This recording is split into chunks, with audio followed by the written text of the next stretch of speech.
சில அடையாளங்கள் இருக்கு. சரிங்களா? அதுதான் நம்ம இன்னைக்கு தியானிக்க போறோம். அதாவது ஏசப்பா பிறந்துட்டாரு, நம்ம எல்லாருமே சந்தோஷப்படுறோம்.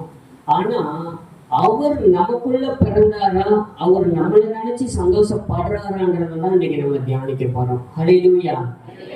சரி, ஏசப்பா அதாவது தேவன் எத்தனையோ பரிசுத்தவான்கள் பூமியில வாழ்ந்தாங்க. ஆபிரகாம், ஈசாக்கு, யாக்கோபு எல்லாருமே.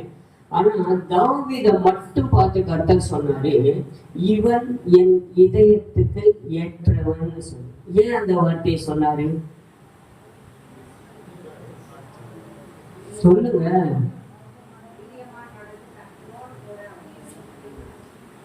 அப்புறம் கரெக்டா சொல்லிட்டாங்க, சொல்லுங்க. அப்புறம்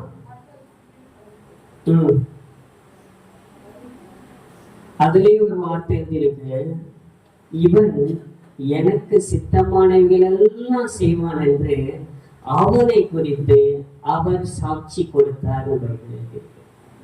நல்ல ஞாபகம் வச்சுக்கல, நாம் தேவனுடைய பிள்ளையாய் ஆகாததுக்கு முன்னாடி வரையும் எல்லாருக்கும் ஒரு ஆசை தான் இருக்கும். சொந்தமா வீடு கட்டணும், கார் வாங்கணும், பைக் வாங்கணும், பேங்க்ல பணம் போட்டுக்கணும், நமக்குன்னு ஒரு பேர் வரணும்னு சொல்லி. கரெக்டுங்களா?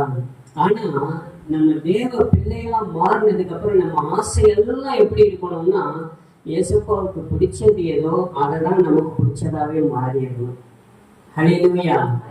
நம்ம போடுற ட்ரெஸ்ஸா இருந்தாலும், நம்ம பார்க்குற பார்வையா இருந்தாலும், நம்ம பேசுற விதமா இருந்தாலும் எல்லாமே பார்த்து ஏசப்பா சந்தோஷப்படணும். இவள் என்னுடைய மகள். அப்போ தாவீது பாருங்க, அவர் எதை செஞ்சாலும் சரி அது கடவுளுக்கு பிடிச்சதா தான் செஞ்சிருக்காரு. நம்ம எல்லாம் உபவாசம் இருப்போம். எதுக்கு உபவாசம் இருப்போம்? வேலை கிடைக்கணும், பிசினஸ் சக்சஸ் ஆகணும், பணம் வரணும். கரெக்டுங்களா? தாவீது ஒரு உபவாசம் இருந்திருக்கிறாரு. அந்த உபவாசம் சங்கீதம் 51:11 வாசிங்க. அவர் நிறைய உபவாசம் இருப்பாரு. ஒரு 3 வார்த்தையை மட்டும் நம்ம தியானிக்க போறோம். 51:11. போதும். எல்லாரும் கவனிங்க, ஒரு நிமிஷம். எனக்கு கொடுக்குற டைம் முடிஞ்சு போச்சு. நல்லா கவனிங்க. ரொம்ப ஆழமான சத்தியம். நீங்க புரிஞ்சு கொள்ளும் போதே தேவ மகிமை உங்களோடு கூட கிரியை செய்யும். ஹல்லேலூயா, ஹல்லேலூயா. இயேசுநாதர் கூடவே 12 சீஷர்கள் இருந்தாங்க. அவரோடு கூட சாப்பிட்டாங்க, அவரோடு கூட தூங்கினாங்க. ஏன்? அவருடைய நெஞ்சு மேலேயே தலை வச்சு படுத்து தூங்கினாங்க. ஆனா 12 பேர் மேல ஒரு குறை இருந்துகிட்டு தான் இருந்துச்சு. யோவான் மேல குறை இல்லைன்னு, யோவான் மேலேயும் குறை இருந்துச்சு. கெத்செமனே தோட்டத்துல வச்சு யோவானும் ஓடி போயிட்டாரு. கரெக்டுங்களா?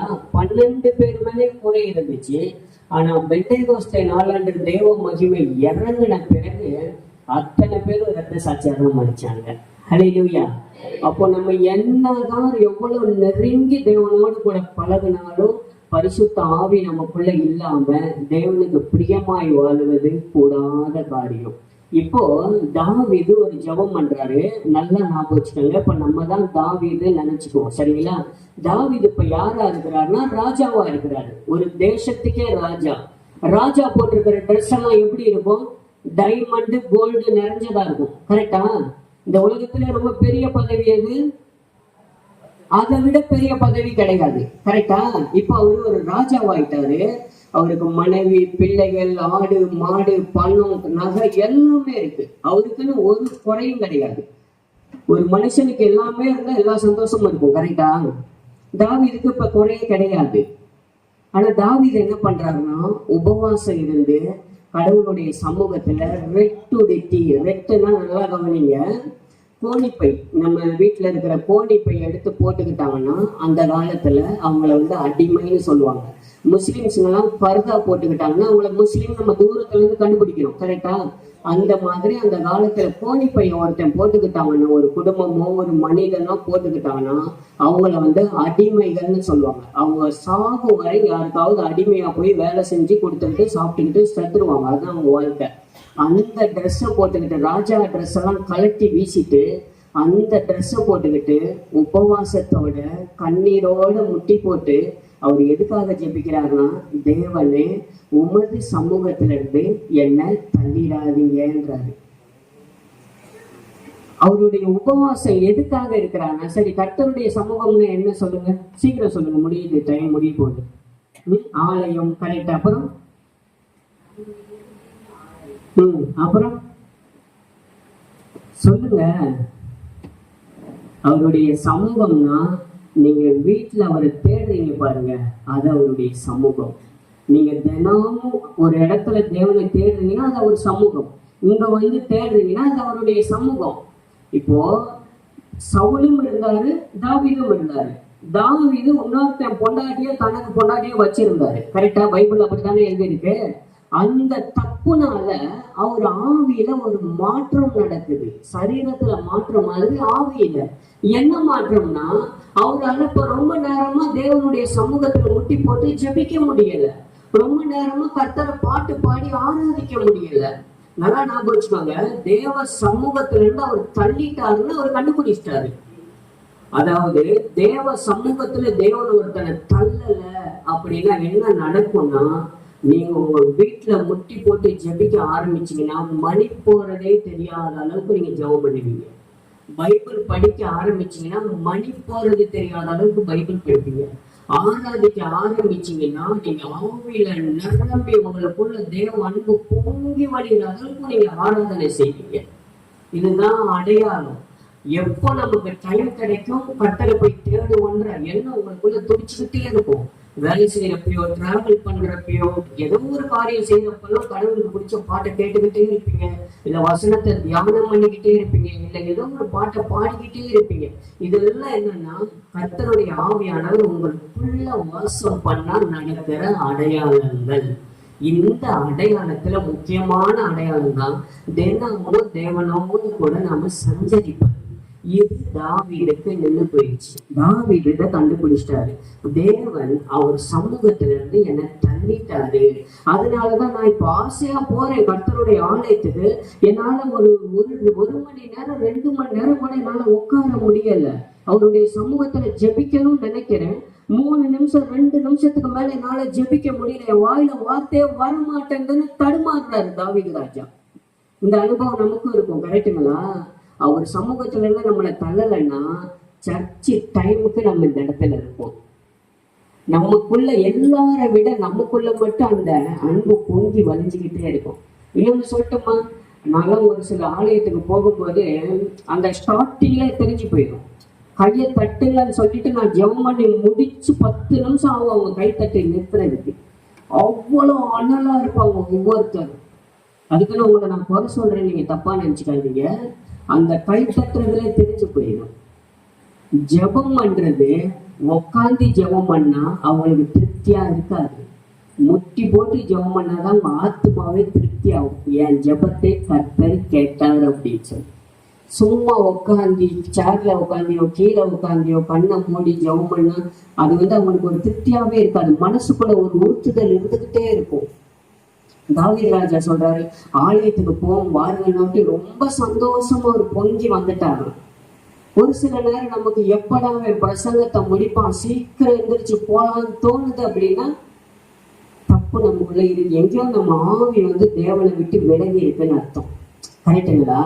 இப்ப தாவீது உபவாசம் இருந்து ஒரு ஜெபம் பண்றாரு, தேவனே உம்மது சமூகத்துல இருந்து என்னை நீங்க தள்ளிடாதீங்க. ஏன்னா அவரால் ரொம்ப நேரமா தேவனை ஜெபிக்க முடியல. மணிக்கணக்குல ஜெபிச்ச தாவீதால இப்ப மணிக்கணக்குல ஜெபிக்க முடியல. நம்மளும் நிறைய பேர் என்ன பண்ணோம்னா 2 நிமிஷம் 3 நிமிஷம் ஜெபம் பண்ணுவோம். கரெக்டா? வீட்டுல 2 நிமிஷம் 3 நிமிஷம் 1 நிமிஷம் பைபிள் படிக்கிறது. இந்த ஜெபங்கள் எல்லாம் ஒரு நாளும் கர்த்தர் கேட்கவே மாட்டார். அந்த ஜெபத்தை ஒரு நாளும் கர்த்தர் கேட்க மாட்டார். அதுக்கு ஒரு நாளும் பதில் வரவும் வராது.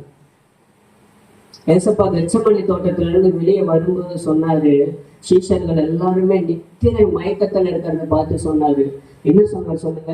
ஆவி உற்சாகம் உள்ளதுதான் மாம்சமா பலவீனமானது. அப்புறம் விழித்திருந்து ஜெபம் பண்ணுங்க. அப்புறம் 1 மணி நேரமாவது. அப்புறம் நீங்க சோதனைக்குட்படாதபடிக்கு விழித்திருந்து 1 மணி நேரமாவது ஜெபிக்க கூடாது. அப்ப அடையாளம் என்னன்னா, குறைஞ்சது 1 மணி நேரமாவது நைட்ல ஜெபிக்கலன்னா உங்களுக்கு எல்லாருமே சோதனை வரும் அப்படின்னு ஏசப்பாவே சொல்லிட்டாரு. உண்மையா பொய்யா சொல்லுங்க? கரெக்டா? அப்போ அதே போல பைபிள்ல நம்ம எல்லாத்துக்கும் தெரிஞ்ச வசனம் தான், அதிகாலையில் என்னை தேடுகிறவர்கள் என்னை கண்டடைவார்கள். அது ஒரு வசனத்துல பாதி தான். கரெக்டா? அந்த வசனத்துக்கு மேல என்ன எழுதி இருக்கு? முழு வசனம். அது பாதி தான். இது பாதிக்கு மேல என்னை சிநேகிக்கிறவர்களை நான் சிநேகிக்கிறேன். நீதிமொழிகள் 8:17 எழுதியிருக்கு. யாரும் வாசிக்காதீங்க, வேணாம், கவனிங்க. நீங்க எல்லாரும் வாசிச்சீங்கன்னா எனக்கு கொடுத்த டைமே முடிஞ்சு போயிடும். என்னை சிநேகிக்கிறவர்களை நான் சிநேகிக்கிறேன். ஆமா, எல்லாரும் என்ன கவனிங்க. அதாவது பகலெல்லாம் பைபிள் படிக்க, பகலெல்லாம் ஜெபிக்க எத்தனையோ கோடி கிறிஸ்தவர்கள் இந்த உலகத்துல இருக்கிறாங்க. கரெக்டா? கிறிஸ்துமஸ் அன்னைக்கு கடவுளை தேடுற கிறிஸ்தவர்கள் எத்தனையோ பேர் இருக்காங்க. சர்ச்சில் கும்பிடுறவங்களும் நிறைய பேர் இருக்காங்க. ஆனா அதிகாலையில எந்திரிச்சு கர்த்தரை தேடுறதுக்கு சிலர் தான் இருக்கிறாங்க. அவங்கதான் தேவனால தெரிந்து கொள்ளப்பட்டவர்கள். மற்றவங்க எல்லாருமே தேவனால அழைக்கப்பட்டவர்கள். நம்ம எல்லாரும் இப்ப அழைக்கப்பட்ட ஒரு லிஸ்ட்ல இருக்கிறோமா, இல்ல தேவனால தெரிந்து கொள்ளப்பட்ட ஒரு லிஸ்ட்ல இருக்கிறோமா? உங்களை நீங்களே நிதானித்து பாருங்கள். பைபிள் அப்படித்தானே எழுதியிருக்கு. நம்மை நாமே நிதானித்து அறிந்தால் நாம் நியாயம் தீர்க்கப்படும் சொல்லி. இழந்து ஒரு பொண்ணு, நான் கேள்விப்பட்ட பொண்ணு, 13 வயசு தான் அந்த பொண்ணுக்கு. இங்க ஆராதனை படிக்கிட்டு இருப்பாங்க. அந்த பொண்ணு அவங்க அப்படி அந்த என்ட்ரன்ஸ் கிட்ட வரும்போது இங்க உள்ளவங்க எல்லாம் அந்நிய பாஷையில பேச ஆரம்பிச்சிருவாங்க. கைத்தட்டி அப்பயே சொல்லிடுவாங்க, அல்லன்ற பொண்ணு உள்ள வரலாம் அப்படின்ட்டு. தேவ மகிமையில நீங்க நிறைஞ்சிருந்தீங்கன்னா, நீங்க ஒருத்தர் ஆராதிக்கும் போது உங்களை சுத்தி உள்ளவங்க மேல அனாயிட்டிங் இறங்க முடியும். ஹல்லேலூயா. உங்க பக்கத்துல ஒருத்தர் தூக்கமே வராது.